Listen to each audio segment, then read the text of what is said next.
Hello and welcome. आज हम लोग क्लास फिफ्थ का सेकंड चैप्टर डिस्कस करेंगे जिसका नाम है आवर बॉडी, यानी कि हम अपने शरीर के बारे में जानेंगे। ठीक है, तो स्टार्ट करते हैं। This morning while coming to school you may have seen many cars on the road. Do you know what the different parts of a car are. तो आप सभी ने आते जाते या स्कूल आते हुए कार्स वगैरह देखी होगी, है ना। उसमें काफ़ी सारे पार्ट्स होते हैं जो एक साथ मिलके काम करते हैं। तो क्या कभी आपने सोचा है कि कौन कौन से पार्ट्स क्या काम कर रहे हैं और कितने पार्ट्स मिलके एक कार को बनाते हैं। The different parts of a car are its engine, body, wheels and steering wheels. तो कौन कौन से पार्ट होते हैं जनरली जो आप बाहर से देख पाते हैं? इंजन होता है ना, बॉडी या फिर चेसिस होता है, व्हील्स होते हैं और स्टीयरिंग व्हील होता है। गेयर्स वगैरह काफ़ी सारी चीज़ें होती है, लेकिन जो मेन पार्ट्स है वो ऑलरेडी बता दिया आपको। All these internal and external parts of a car work under the control of a driver, है ना। तो इन सब पार्ट्स को कंट्रोल कौन करता है? ड्राइवर करता है ना। जब वो एक्सेलरेट करता है तो टायर घूमता है, जब वो स्टीयरिंग घुमाता है तो गाड़ी घूमती है। क्लियर? इसी तरीके से similarly a body is made up of many parts called organs. ऐसी हमारी बॉडी भी क्या है? बहुत सारे अलग अलग पार्ट्स से मिलके बनी है, जिनको हम क्या बोल देते हैं? ऑर्गन्स। क्या बोल देते हैं? ऑर्गन्स। तो पहली टर्म आपके पास आ गई, क्या है वो टर्म? ऑर्गन्स। ठीक है, तो कोई पूछे ऑर्गन्स क्या होते हैं? Different part of a body are called organs. Different parts of a body are called organs. ये क्लियर होना चाहिए आपको पहली चीज। ठीक है, अब देखो इसने एक बहुत इंपॉर्टेंट चीज बोली है कि उन सब पार्ट्स को, कार के अंदर सब जितने भी सारे पार्ट्स होते हैं उसको चलाता कौन है? ड्राइवर, है ना। ऐसे ही जितने भी आपके बॉडी के अंदर ऑर्गन्स लगे हैं उनको कौन चलाता है उसके बारे में भी हम जानेंगे। थोड़ा आप सोचना कौन चलाता है। Clear? Some of these organs are visible from outside, they are called external organs. अब कुछ ऑर्गन्स तो ऐसे होते हैं जो बाहर से ही दिख जाते हैं आपको बॉडी के, है ना, उनको हम बोलते हैं एक्सटर्नल ऑर्गन्स। तो ऑर्गन्स फर्दर डिवाइडेड है कितने पार्ट्स में? दो पार्ट्स में। पहला पार्ट आपने देख लिया एक्सटर्नल ऑर्गन। एक्सटर्नल मतलब जो बाहर से ही दिख जाता है। फॉर एग्जाम्पल और आर्म्स मतलब हमारे हाथ हो गए, हमारे पैर हो गए, है ना, या फिर हमारी स्किन हो गई। तो ये जितने भी ऑर्गन्स है, स्किन तो नहीं कह सकते आप, या और भी ऑर्गन्स है आपके, ठीक है, वो क्या है? एक्सटर्नल ऑर्गन्स है। मतलब जो भी ऑर्गन आपको बाहर से दिख जाए उसको क्या बोलोगे आप? External organ. चलो आगे चलते हैं। Some organs are located inside our body. कुछ ऑर्गन्स ऐसे होते हैं जो बॉडी के अंदर होते हैं, जैसे हार्ट हो गया आपका। हार्ट को आप देख नहीं सकते, है ना, बाहर से। लंग्स हो गए, लंग्स को भी नहीं देख सकते, है ना। तो इस तरीके के ऑर्गन्स जो होते हैं जो बाहर से नहीं दिखाई देते, बॉडी के अंदर प्रेजेंट होते हैं, उनको हम बोलते हैं इंटरनल ऑर्गन्स। क्या बोलते हैं? Internal organs. तो ऑर्गन्स दो पार्ट में डिवाइड हो गए। पहला पार्ट था एक्सटर्नल ऑर्गन्स, दूसरा पार्ट था इंटरनल ऑर्गन्स। ठीक है, तो आपके पास एक टर्म आई ऑर्गन्स, फर्दर डिवाइडेड हुई दो टर्म्स में। एक्सटर्नल ऑर्गन जो बाहर से देख सकते हो, इंटरनल ऑर्गन्स जो अंदर से देख सकते हो। ऐसी गाड़ी के अंदर भी कुछ पार्ट्स ऐसे होते हैं जो बाहर से देख सकते हो आप, जैसे व्हील हो गया, आप बाहर से देख सकते हो, टायर को आप बाहर से देख सकते हो, है ना। लेकिन जो वायरिंग खींची हुई है अंदर, या जो गियर बॉक्स है, उसको आप बाहर से नहीं देख सकते, उसको आप अंदर से देख सकते हो। तो वो उसके इंटरनल ऑर्गन्स को, है ना। तो ये आप एक पिक्चर बना के चलो माइंड में, कार को बॉडी के साथ कंपेयर करते चलो। Clear? Each organ of a body performs definite function. Moreover, all these organs work together to perform their functions properly. अब होता क्या है? अलग अलग पार्ट का काम, गाड़ी के अंदर अलग अलग पार्ट का काम बिल्कुल अलग होता है। व्हील का काम क्या होता है? गाड़ी को आगे चलाना। इंजन का काम क्या होता है? पावर देना। गियर का काम क्या होता है? स्पीड कंट्रोल करना है। स्टीयरिंग का काम क्या होता है? व्हीकल को कंट्रोल करना, है ना। तो ये सब मिलके, ये सब का अलग अलग फंक्शन होता है, लेकिन सब मिलके काम करते हैं, सब मिलके काम करते हैं। अब आप ही सोचो अगर टायर ही नहीं होगे गाड़ी में तो गाड़ी काम कैसे करेगी, है ना। ऐसे ही हमारे पास जो भी ऑर्गन है सब मिलके काम करते हैं। हैंड्स, लेग्स, ठीक है, आपके हार्ट, लंग्स, ठीक है, तो ये सब मिलके काम करते हैं आपके। अगर ये मिसिंग हो गए तो आपकी बॉडी प्रॉपरली वर्क नहीं कर पाएगी, just like a car. Clear? चलो आगे चलते हैं। A group of related organs from an organ system, form an organ system. तो जो ग्रुप बन जाता है ऑर्गन्स का, डिफरेंट डिफरेंट ऑर्गन्स जब मिल जाते हैं तो उस सिस्टम को क्या बोलते हैं? एक सिस्टम बना लेते हैं। जैसे अलग अलग पार्ट्स मिलके एक कार बनाते हैं ना, क्या बनाते हैं? कार बनाते हैं। ऐसे ही अलग अलग ऑर्गन्स मिलके ऑर्गन सिस्टम बनाते हैं। क्या बनाते हैं? ऑर्गन सिस्टम बनाते हैं। Some organ system of a body are the skeletal system, the respiratory system and the digestive system. तो 3 सिस्टम दिए हैं इसने हमारी बॉडी के अंदर जो अलग अलग ऑर्गन से मिलके बने। स्केलेटन सिस्टम है ना, पहला कौन सा हो गया? Skeleton system. दूसरा कौन सा हो गया? Respiratory system. तीसरा कौन सा हो गया? Digestive system. तो ये 3 सिस्टम याद रखने हैं आपको, अलग अलग ऑर्गन्स मिलके जो बनाते हैं। पहला सिस्टम है स्केलेटन सिस्टम, दूसरा सिस्टम है रेस्पिरेटरी सिस्टम, तीसरा सिस्टम है डाइजेस्टिव सिस्टम। ठीक है, चलो आगे चलते हैं। और इंटरनल बॉडी स्ट्रक्चर, अब हम अपने अंदर के बॉडी स्ट्रक्चर की बात करते हैं। बाहर से तो आप देख पाते हो है ना, लेकिन अंदर के स्ट्रक्चर की बात करते हैं। Our body is made up of some hard parts called bones. हमारी बॉडी कुछ हार्ड मटेरियल से बनी होती है, हार्ड पार्ट से बनी होती है, जिनको हम बोन्स बोलते हैं, हड्डी बोलते हैं, है ना, सबने सुना होगा। Can you feel any of your bones? अब अपने कहीं पे हाथ लगा के देखो कि आप कोई बोन को फील कर पा रहे हो कि हाँ अंदर कुछ हार्ड स्ट्रक्चर है आपके, है ना। तो इन्होंने एक एक्सरे दिया हुआ है साइड में, एक फ़ोटो दे रखा है, देखिए। अगर आपकी स्किन ना हो, आपका कोई भी ऑर्गन ना हो, तो आपकी बॉडी ऐसी दिखाई देगी, और इसी को हम स्केलेटन बोलते हैं। क्या बोलते हैं? स्केलेटन। स्केलेटन क्या होता है? A frame of bones. क्या? फ्रेम ऑफ बोन्स, मतलब बोन्स का फ्रेम बनाया हुआ है। फ्रेम मतलब ढांचा। Frame of bones supporting human body, आपको सपोर्ट कर रहा है वो, इज कॉल्ड द स्केलेटन। अब सपोर्ट कैसे कर रहा है? सपोज करो आपकी पैर की हड्डी क्रैक हो गई, है ना, आपकी पैर की जो बोन है उसमें क्रैक आ गया, तो क्या आप चल पाओगे? क्या आप खड़े हो पाओगे? नहीं ना, क्योंकि आपके फ्रेम की एक टांग टूट चुकी है। क्लियर? तो इसीलिए क्या करता है स्केलेटन? आपको रिजिडनेस प्रोवाइड करता है, सपोर्ट प्रोवाइड करता है। तो इस पिक्चर को देखो ध्यान से, एक ह्यूमन स्केलेटन है। अगर हमारी स्किन ना हो, हमारे ऑर्गन्स ना हो, तो हमारी बॉडी ऐसी दिखाई देगी। ये हमारा फेस हो गया, ये रिब केज हो गया, लेग्स, आर्म्स, ठीक है, हैंड्स, सब है आपके यहाँ पे। क्लियर?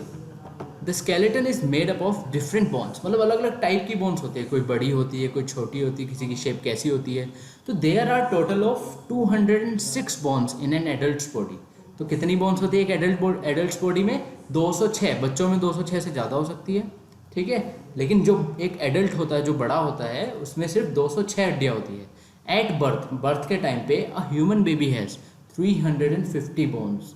बर्थ के टाइम पे ह्यूमन बेबी के पास कितनी बोन्स होती है टोटल? 350। लेकिन जो एडल्ट होते हैं उनके पास होती है 206 bones only. Clear? They decrease in number while the baby is growing. ये धीरे धीरे घटती जाती है, 350 से 206 रह जाती है। कैसे? टाइम के साथ साथ वो जो बोन्स होती है वो शेप और साइज लेती रहती है अलग अलग, और जो 2 बोन्स होती है वो जुड़ती रहती है आपस में। क्लियर? और bones are of varying shapes and sizes, ठीक है, डिफरेंट शेप होती है बोन्स की, डिफरेंट साइज होता है।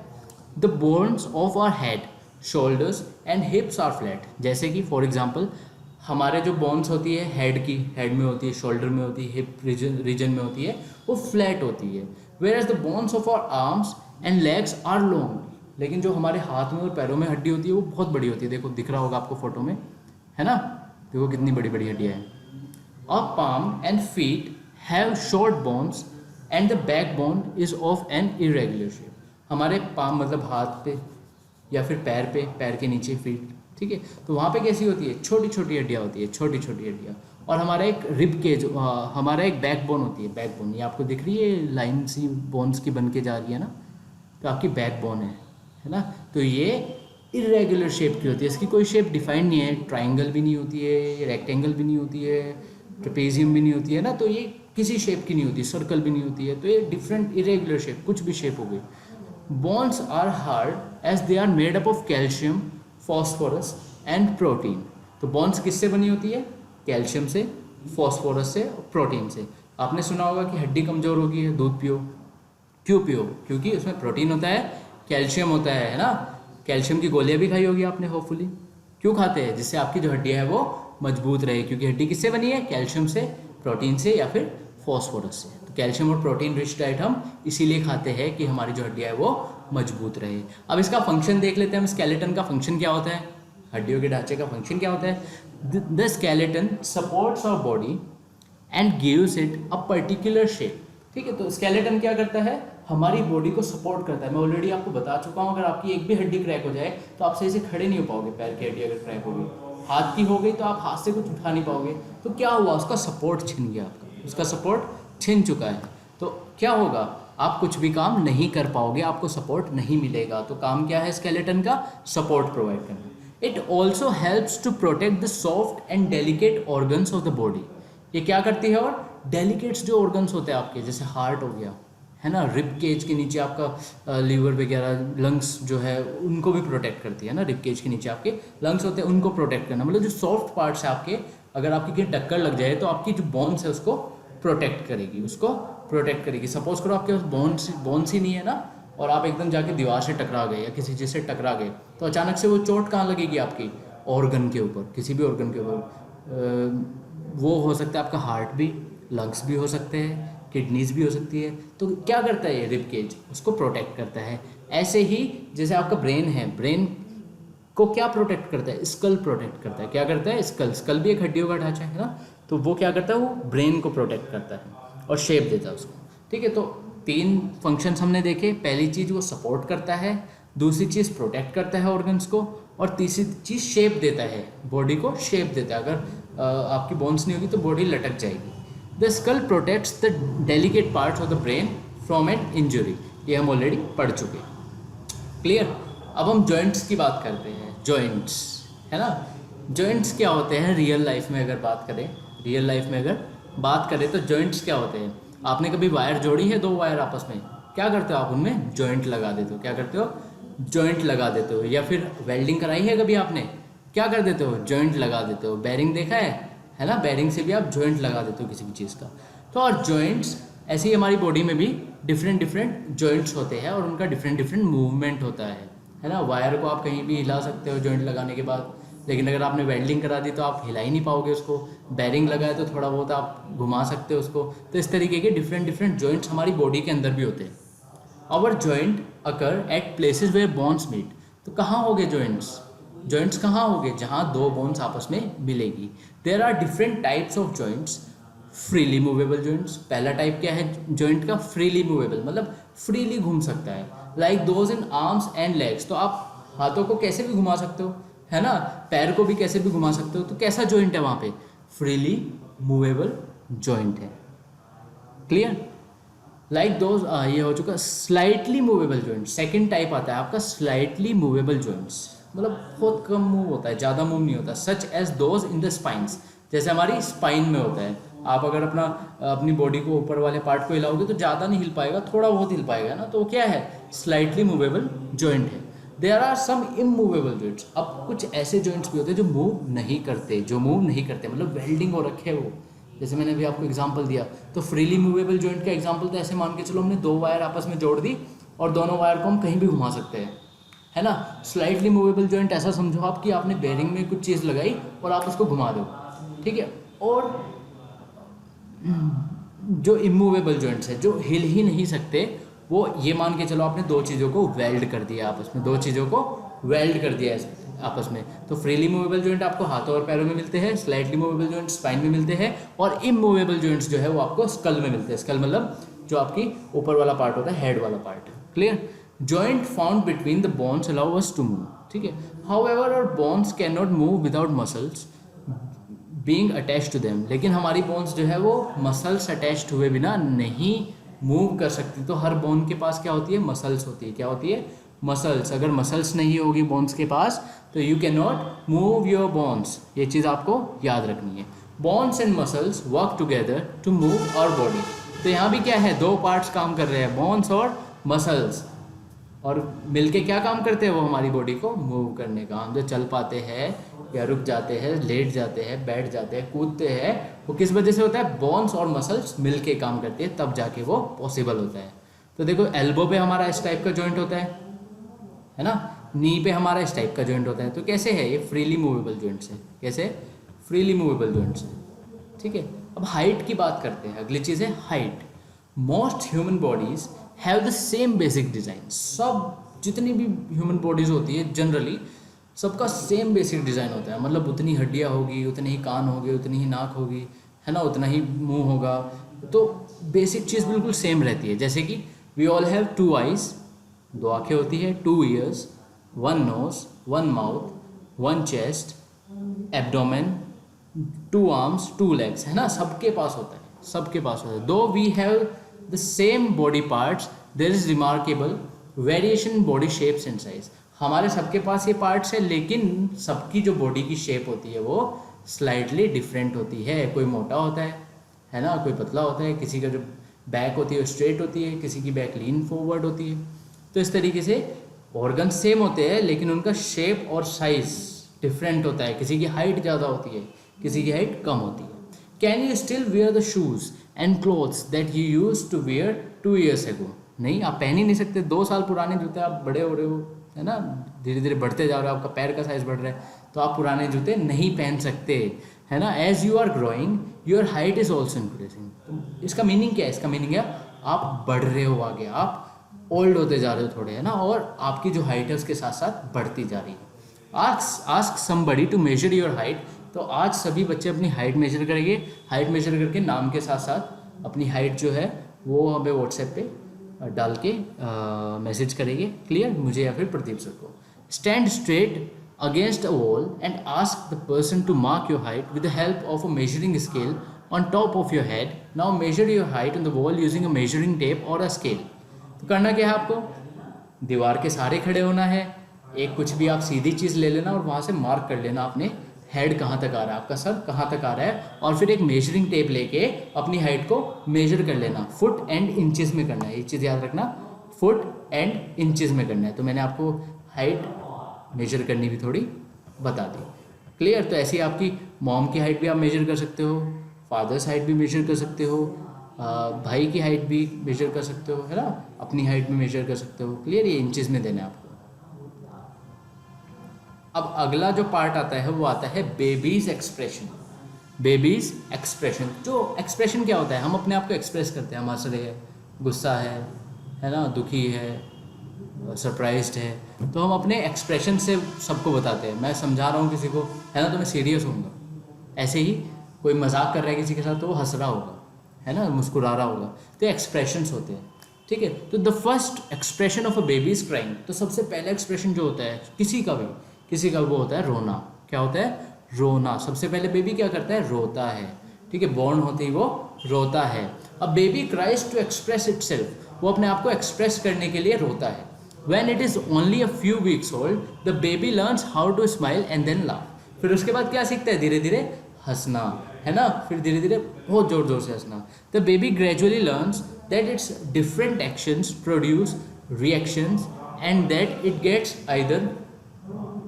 गेट्स इधर प्लेजर और सोरो आउट ऑफ दैट। तो धीरे धीरे जान जाता है कि तू अलग अलग एक्सप्रेशंस दे रहा है, तो लोग समझ रहे हैं तुझे कि हाँ तू हंस रहा है, अब खुश है, अब रो रहा है, अब तुझे रोएगा तो दूध मिलेगा। क्लियर? तो इस तरीके से वो धीरे धीरे समझ जाता है। At first the baby's laughter is natural, however the baby gets older और she learns that there are different ways of laughing from a short chuckle to a loud guffaw. तो क्या होता है? सबसे पहले तो बच्चा मुस्कुराता है बस, लेकिन धीरे धीरे उसे पता चल जाता है अगर तू ज़्यादा खुश है तुझे बहुत ज़ोर ज़ोर से हंसना है, तो कम खुश है बस मुस्कुराना है, नॉर्मल सा खुश है तो ठीक ठाक है ना। तो इस तरीके से बच्चे को धीरे धीरे समझ आ जाता है।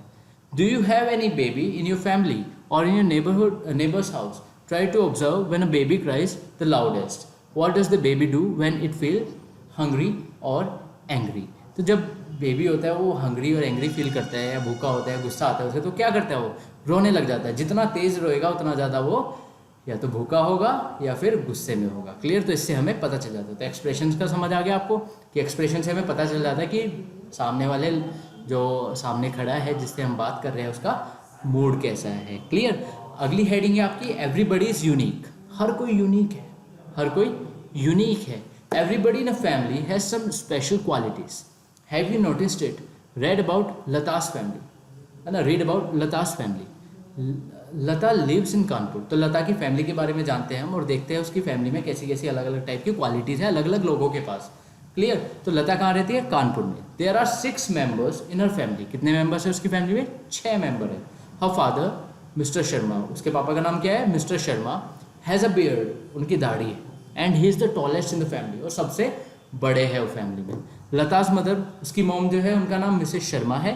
Has a long black hair, उनके बहुत लंबे बाल हैं और कौन से कलर के हैं? ब्लैक कलर के। She speaks very softly and above all she is a very good teacher. तो बहुत सॉफ्टली बात करती है, बहुत आराम से बात करती है, और वो एक काफ़ी अच्छी टीचर है। तो आप कंपेयर कर पा रहे होगे, है ना।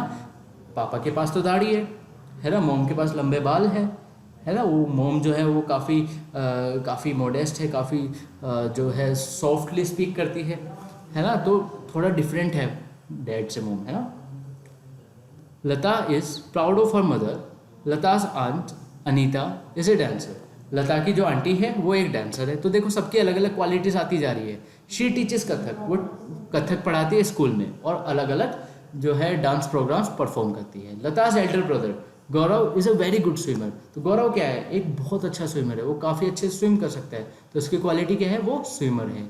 And he has won several medals in state level championships. Lata's grandfather is a retired brigadier, और लता के ग्रैंडफादर क्या है, वो एक ब्रिगेडियर है। तो इनकी अलग क्वालिटी है। He speaks the loudest in the family, वो सबसे तेज़ बोलते हैं फैमिली में। Lata is a good athlete and has won the sports shield in the annual sports event of her school. तो लता क्या है, काफ़ी अच्छी एथलीट है। तो आपने देखा जितने भी फैमिली मेम्बर थे लता के, सबके पास एक यूनिक क्वालिटी थी, इसीलिए हमने बोला everybody is unique. Clear. Our likes and dislike, अब लाइक्स और डिसलाइक भी सबके अलग अलग होते हैं। किसी को भिंडी पसंद होती है तो किसी को गाजर, है ना।